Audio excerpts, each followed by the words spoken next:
Hardrick is right. I sense a mage slowly approaching us, and he's making no effort to hide his presence. By the feel of his aura, I'd say he is most definitely one of the stronger mages that have joined this tournament.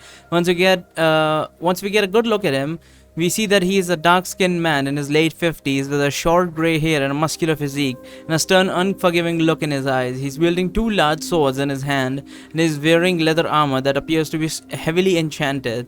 The man walks slowly until he reaches Hardrick and me, and then he stops right in front of us with a rather calm expression on his face. "May I ask if this is the camp where Darren the healer in armor resides?" the man says. "If so, then I would very much like to meet him." "I think you already know the answer to that question," Hardrick says, "but before we let you go any further, I'm afraid that you're going to have to introduce yourself. Tell us, who are you and how do you know Darren?" "I'm surprised that Darren hasn't told you about me," the man says. "We have known each other for a long time. We are old friends."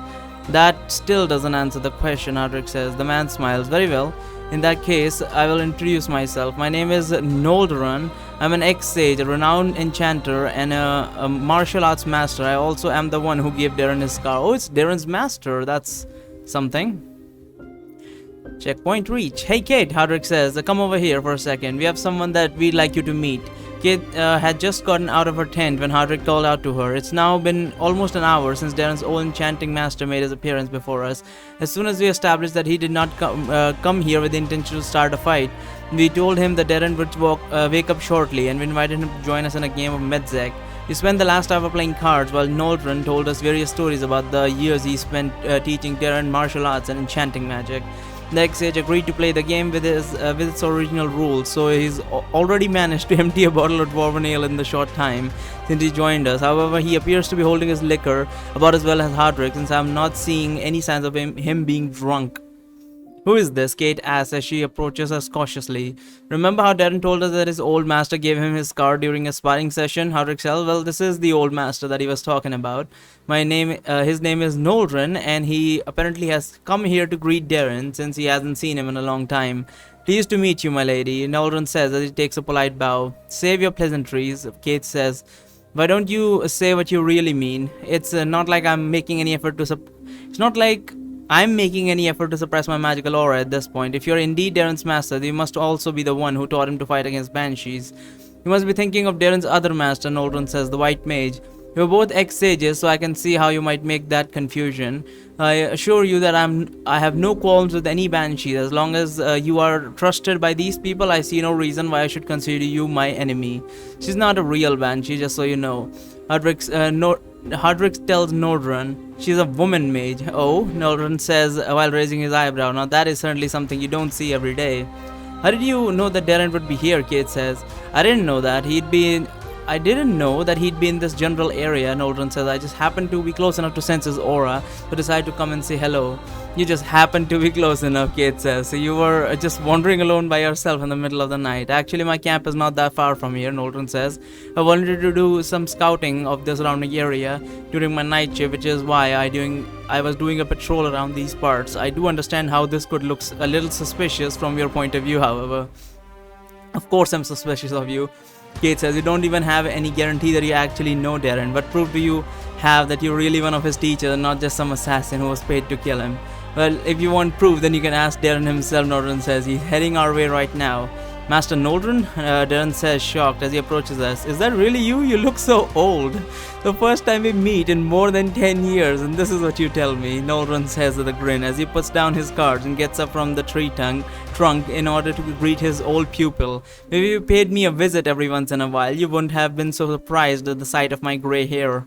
"I'm sorry," Darren says. "It's just that I've been so busy with saving the world." Yes, I know," Noldrun says. "You don't need to take everything so seriously all the time, my boy." I didn't say my boy, but just I was only joking. "I know all about your adventures. I now stop being such a killjoy and come give your old teacher a hug." Noldrun then hugs Darren for a few seconds while patting him hard on the back.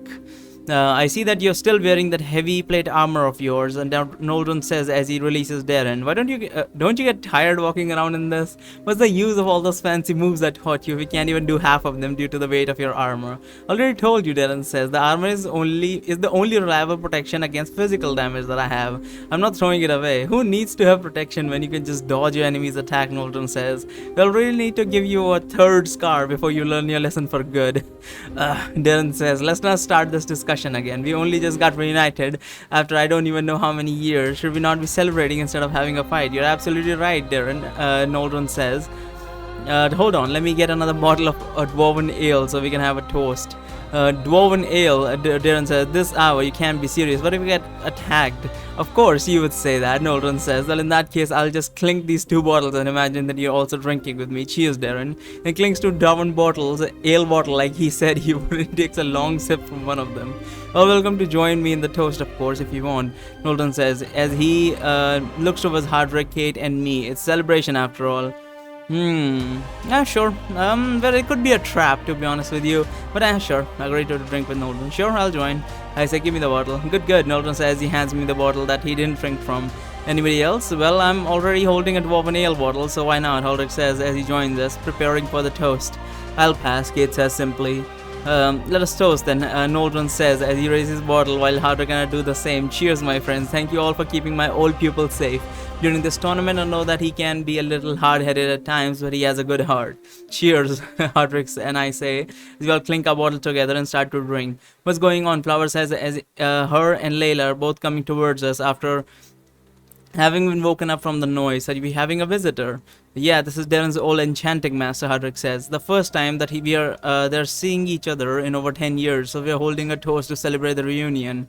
Another female mage, Noldren says, as he senses the magic in Flower's aura. Sort of. That girl is a mage, but that's also a banshee that lives in the same body.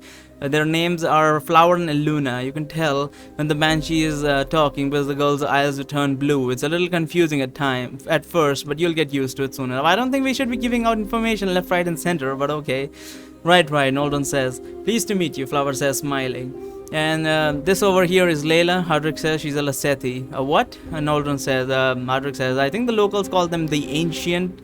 Does that name sound familiar? Oh, yes, Noldren says. The name does ring a bell. I think there were some old forgotten races that used to be very good at making magical devices. Yes, exactly, Hardrick says.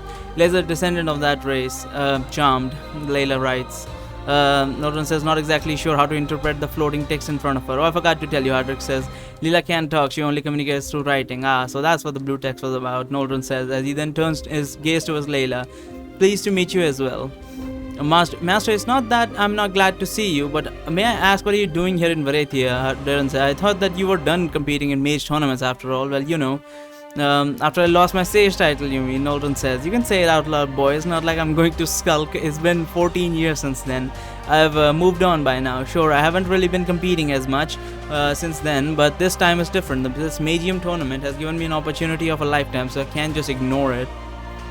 I'm sorry for interrupting, Flower says, but didn't you try to reclaim your sage title after you lost it, if it meant so much to you? Don't they hold a competition for that every year in each of your continents? Are you by any chance from Varathia, little girl? Noldren says. Yeah, I was born there, Flower says. Why did you ask? Well, I suppose that would explain why you would ask such a question then, Noldren says. I'm guessing that you don't really get a lot of information about the outside world on this isolated continent, do you? We do get some news, not much, Flower says. Have the yearly sage competitions been cancelled in the last decade? Is that why you stopped competing in those tournaments? Oh no, they're still holding the competitions. Noldren says, because of the person who took the title away from me, they've given up on hoping of winning the sage title ever again. What do you mean? Flower says.